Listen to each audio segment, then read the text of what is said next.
Bestechman here. This one is the Curvee. Very interesting name, AEBL steel with a satin finish plus a SW stonewash perhaps. Let's go ahead and dig in here, shall we? Let's see what the Curvee is all about. We got a little bit of some paperwork here about the warranty, and then we got the knife. Very straightforward unboxing. Bestechman being the budget branch of Bestech Knives. All right, first impressions here, we have G10 on the handles, we have recess liners, sandwich construction, 2 standoffs, wire clip, deep carry, reversible on the other side for lefties. That's just a way to go in 2026. Kudos to them for doing that. Looks like we have big hardware everywhere, TA all around, which is good. Thumb stud deployment from flipper, and I think this is a O-stopple design. Let's go ahead and bam, send it here, and sure it is. It absolutely is. Check out the geometry on this thing. Kind of goes a little Nesmuk style, and then a little Warncliffe right towards the tip there. We got a flat grind, multiple different swedges there for personality at the top. Digging that. It is going to be a flat grind with a satin finish. Let's go ahead and get a closer look. I absolutely love how they do their satin finishes. Almost looks like a bell satin, but not quite. And you know that flat grind is going to be very, very slicey, that's for sure. Overall profile here, kind of like a medium to large knife. We'll get some measurements in a moment. Looking pretty good, right? Blade is not too narrow, not too tall, right? Good size for EDC. Obviously, it's going to be great for utility cuts and draw cuts, right? Those utilitarian tasks. Almost a flat cutting path, but not quite. Kind of curves up a bit, just a tad bit. And then, yes, the blade does kind of trail up a little bit, Nesmuk style, before it drops down. Multiple jimping zones about right here and right there, right? To lock up your thumb, get better grip, better control of the blade as you're going through your cuts. That's appreciated. And we do have a liner lock with good access from the show side.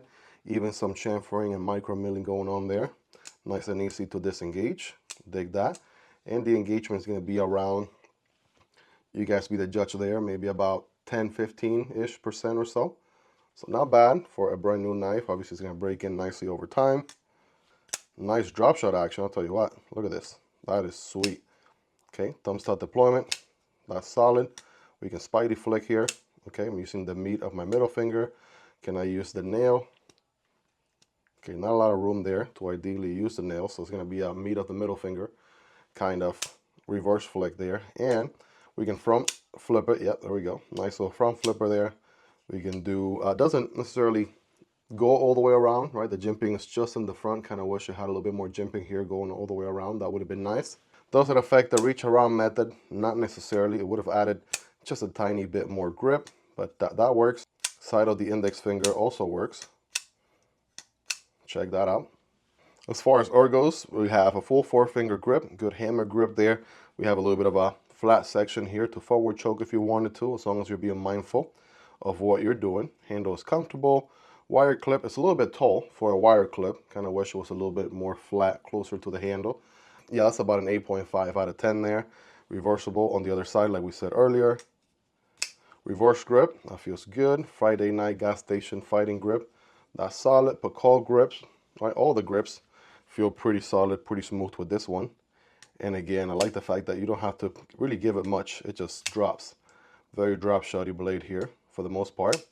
Good milling on the inside liners there for weight reduction. All kinds of speed holes there for extra horsepower. You know what I'm talking about?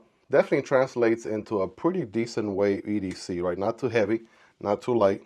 As a matter of fact, we'll get scientific with it here, and we're going to go ahead and go for, I want to say 2.5, 2.8 maybe. All right, very close. 3 ounces on the dot, 85 grams, right? Can't complain with that. Pretty good for everyday carry. And I'm here for it. As far as your overall measurements, we have a whopping, let's see, 7.75 inches on the overall length. We have about just under 3.5 on the blade, like 3.4. We have 3.25, just a little bit more, maybe 3.28, 3.3 borderline inches on the cutting path. And then the handle length is going to be just over 4.25, like 4.3-ish inches there. I mean, overall, you're looking at a pretty sweet little EDC knife here that should be very affordable. We said the steel on this one is AEBL steel, which is quickly becoming a fan favorite. A lot of you guys are really digging AEBL steel.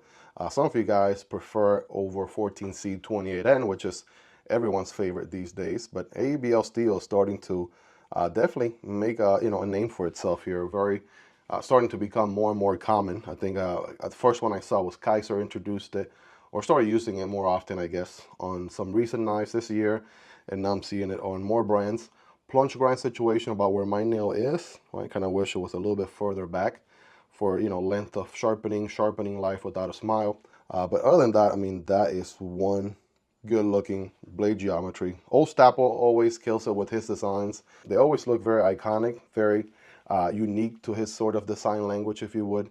These are going to be very affordable. There are multiple different variants available. Let me know which one's your favorite.